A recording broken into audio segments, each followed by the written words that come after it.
Friends, आज के video में हमारा टॉपिक रहेगा garnishee order and attachment order. इस वीडियो में हम जानने वाले हैं कि गार्निशी ऑर्डर क्या है, इससे संबंधित सभी इंपॉर्टेंट पॉइंट्स को देखने वाले हैं। उससे पहले आपने यदि चैनल को सब्सक्राइब नहीं किया है तो चैनल को सब्सक्राइब करें, साथ में दिए बेल आइकन को प्रेस करें ताकि नेक्स्ट वीडियो का नोटिफिकेशन आपको मिल सके। चलिए सबसे पहले आसान शब्दों में समझते हैं गार्निशी ऑर्डर क्या होता है। जब कोई देनदार किसी लेनदार की राशि का भुगतान नहीं करता तो लेनदार कोर्ट से देनदार के बैंक के लिए गार्निशी ऑर्डर प्राप्त कर सकता है। गार्निशी ऑर्डर कोर्ट द्वारा बैंक को इशू किया जाएगा और बैंक इस ऑर्डर के आधार पर देनदार के खाते में पड़े पैसे पर रोक लगा देगा। जैसा कि आप स्क्रीन पर देख पा रहे हैं, मिस्टर ए जो कि देनदार है यानी कि जजमेंट डेटर, जिसका अकाउंट बैंक में है, बैंक यहाँ जजमेंट डेटर्स डेटर होगा। मिस्टर बी जिसे पैसा मिस्टर ए से लेना है यानी कि जजमेंट क्रेडिटर, यहाँ मिस्टर बी कोर्ट को रिक्वेस्ट करेगा कि मिस्टर ए के बैंक को गार्निशी ऑर्डर जारी करे ताकि वह मिस्टर ए के अकाउंट में अवेलेबल बैलेंस से अपना पैसा वसूल। अब कुछ पॉइंट्स से समझते हैं कि गार्निशी ऑर्डर को कोर्ट द्वारा सिविल प्रोसीजर कोड 1908 के तहत ऑर्डर नंबर 21 और रूल नंबर 46 के अंतर्गत इशू किया जाता है। गार्निशी ऑर्डर के केस में बैंक को गार्निशी कहा जाएगा। बैंक के डिपॉजिटर जिसका बैंक में अकाउंट है जिसे अटैच किया गया है उसे जजमेंट डेटर कहा जाएगा। बैंक और जजमेंट डेटर के बीच रिलेशन डेटर एंड क्रेडिटर का होगा। गार्निशी ऑर्डर में दो तरह के ऑर्डर जारी किए जाते हैं। ऑर्डर निसी यह प्राथमिक आदेश होगा, इसमें अकाउंट के ऑपरेशंस को सस्पेंड किया जाएगा। एब्सोल्यूट ऑर्डर यह फाइनल ऑर्डर होगा जिसमें अकाउंट के बैलेंस को फ्रीज करने का आदेश दिया जाएगा। गार्निशी ऑर्डर उस अकाउंट में अप्लाई होगा जिसमें क्रेडिट बैलेंस है। कैश क्रेडिट या ओवरड्राफ्ट के अनयूटिलाइज्ड पोर्शन पर अप्लाई नहीं होगा। गार्निशी ऑर्डर रिसीव होने के बाद में यदि अकाउंट में मनी डिपॉजिट होता है या चेक के कलेक्शन से अमाउंट आएगा तो उस पर गार्निशी ऑर्डर नहीं लगेगा। Next point, bank right of set of को गार्निशी ऑर्डर से पहले अप्लाई कर सकता है।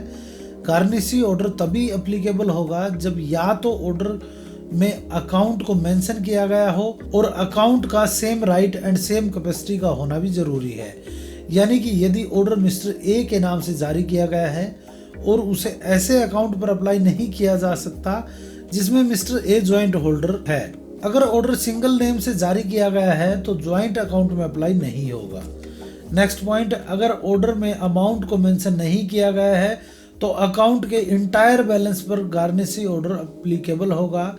नेक्स्ट, यदि ऑर्डर में अमाउंट को मेंशन किया गया है तो जितना अमाउंट मेंशन किया गया है उसी पर ऑर्डर एप्लीकेबल होगा, बाकी अमाउंट को विड्रॉल किया जा सकता है। नेक्स्ट, गार्निशी ऑर्डर रिसीव होने के बाद यदि कोई इश्यूड चेक पेमेंट के लिए आता है तो उसे रिटर्न किया जाएगा और रीजन लगाया जाएगा गार्निशी ऑर्डर और attachment order received. Bank garnishee order और अटैचमेंट ऑर्डर की पेमेंट से पहले राइट ऑफ सेट ऑफ का यूज कर सकता है। यानी कि अगर कस्टमर का कोई लोन इरेगुलर या ओवरड्यू है तो बैंक उसका एडजस्टमेंट ऑर्डर की एडजस्टमेंट से पहले कर सकता है।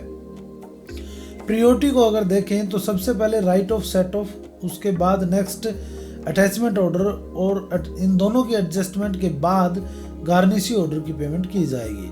राइट ऑफ सेट ऑफ को डिटेल में हम आगामी वीडियो में समझने वाले हैं। नेक्स्ट है account on which order is applicable, ऐसे अकाउंट जहां गार्निशी ऑर्डर एप्लीकेबल किया जा सकता है। Saving account, current account, term deposit और टर्म डिपॉजिट में मैच्योर्ड अकाउंट या फिर अनमैच्योर्ड टर्म डिपॉजिट अकाउंट पर भी गार्निशी ऑर्डर एप्लीकेबल होगा। Credit balance in CCOD account, demand loan में यदि एफडीआर के अगेंस्ट लिया गया है और उस समय जो मार्जिन जमा किया गया है उस पर भी गार्निशी ऑर्डर एप्लीकेबल किया जा सकता है। डिसीज्ड पर्सन के अकाउंट पर भी गार्निशी ऑर्डर एप्लीकेबल किया जा सकता है। नेक्स्ट देखते हैं वो अकाउंट जिन पर गार्निशी ऑर्डर नहीं लगाया जा। लोन अकाउंट, लोन लिमिट में अनयूज्ड अमाउंट पर गार्निशी ऑर्डर नहीं लगेगा। इंसॉल्वेंट पर्सन के अकाउंट पर गार्निशी ऑर्डर नहीं लगेगा। नेक्स्ट देखते हैं कि कौन कौन सी अमाउंट पर ऑर्डर एप्लीकेबल होगा। जिस टाइम गार्निशी ऑर्डर जारी किया गया है उस टाइम जो अकाउंट में अवेलेबल बैलेंस है उसी पर ऑर्डर अप्लीकेबल होगा। ऑर्डर की रिसीविंग के बाद जो भी अमाउंट क्रेडिट होगी उस पर ऑर्डर अप्लीकेबल नहीं होगा।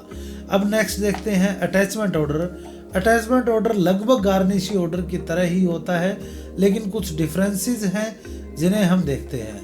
अटैचमेंट ऑर्डर रेवेन्यू अथॉरिटी द्वारा जारी किया जाता है जब किसी अकाउंट होल्डर के टैक्स इत्यादि की पेमेंट ड्यू है, ऐसे केस में अटैचमेंट ऑर्डर जारी किया जाता है। अगर अटैचमेंट ऑर्डर में अमाउंट मेंशन नहीं है तो इसे इनवैलिड माना जाएगा। अटैचमेंट ऑर्डर रिसीव होने के बाद यदि अकाउंट में मनी डिपॉजिट किया जाता है तो उस पर भी अप्लाई होगा जब तक कि ऑर्डर फुली सेटिस्फाई नहीं हो। अटैचमेंट ऑर्डर यदि सिंगल नेम से जारी किया गया है और बैंक के पास ज्वाइंट अकाउंट है तो ज्वाइंट अकाउंट में 50-50 रेशो से लगाया जाएगा। Attachment order pro rata basis पर अप्लाई किया जाता है। आप स्क्रीन पर एक टेबल देख सकते हैं जिसमें बताया गया है यदि ऑर्डर ए के नाम से है और अकाउंट भी ए के नाम पर है तो ऑर्डर अप्लीकेबल होगा। ऑर्डर यदि ए एंड बी के नाम से है, अकाउंट यदि ए के नाम से है तो ऑर्डर अप्लीकेबल होगा। ऑर्डर यदि एबीसी फर्म के नाम से है और अकाउंट ए के नाम से है तो भी अप्लीकेबल होगा। अगर ऑर्डर ए के नाम से है और अकाउंट ए एंड बी के नाम से है तो गार्निशी ऑर्डर अप्लीकेबल नहीं होगा इसमें, लेकिन अटैचमेंट ऑर्डर 50% अमाउंट पर अप्लीकेबल होगा। अगर पार्टनर या ट्रस्टी या डायरेक्टर के नाम से ऑर्डर है और अकाउंट फर्म कंपनी या ट्रस्ट के नाम से है तो ऑर्डर अप्लीकेबल नहीं होगा। फ्रेंड्स, इस वीडियो में हमने garnishee order and attachment order के बारे में इंपॉर्टेंट पॉइंट्स को देखा है। आशा है कि आपको समझ में आया होगा। इसी तरह के स्टडी वीडियो के लिए चैनल को सब्सक्राइब करें, वीडियो को लाइक एंड शेयर करें। Thanks for watching this video.